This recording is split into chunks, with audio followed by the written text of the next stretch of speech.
sẽ nó tôi lò snow chẳng tôi đi lò chỉ li lò snow li lỡ chẳng tôi chạy cú lò chỉ li lò snow nó luôn liên tư bự nó nè tới lúc lâu li nó lò tôi chạy lò snow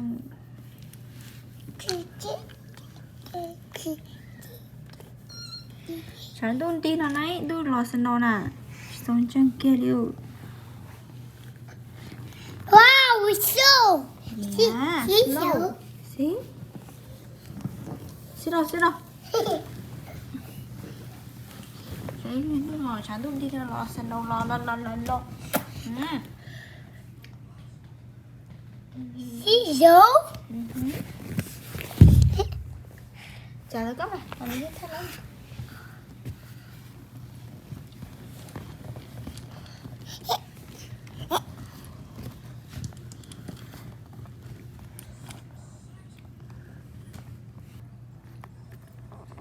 Chào đón tôi rồi. Là sân nấu lo cơ liền.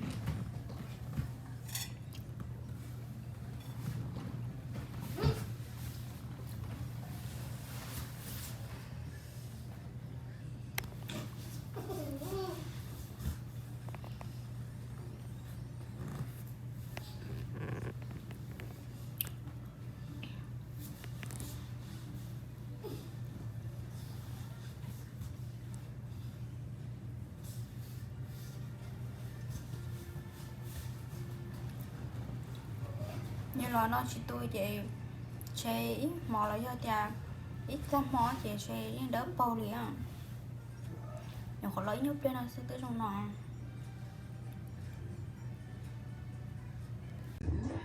sẽ nó chị trả tung gì rồi nó nọ mà đời trong mình nó tắm mai cho sáng tôi rồi chị sẽ nó chị đừng biết nó tí vô trong tàu rồi cho quả kế đó nè cho nó chơi nuôi toàn cái khiến chị sáng từ anh kia nó sẽ nó nói tôi để bên nó lọt sân nồi rồi bỏ về xem phong mà hay ở lon to để bên nó sẽ nè tao mà tới rồi xong rồi tới lúc đó thì là chẳng lọt sân nồi thia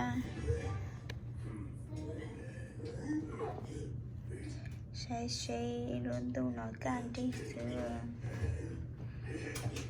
thao có tu mò coi gì nó thao bé sẽ đợi thì ở xe bài khứ nó khứ hậu nó bé sẽ đợi thì chỉ như nhua xe thì chỉ rất sơ bé tê mi tu mi nhỏ mi cho sáng xe cho cứ cho tí sẽ đợi nó bé sẽ đợi thì có xíu một khứ nha cho bé luôn nó nhà tốn tê nó chờ mi chỉ tiếc mong sẽ chờ thay vì nó nên say sữa cho tu thì bé nó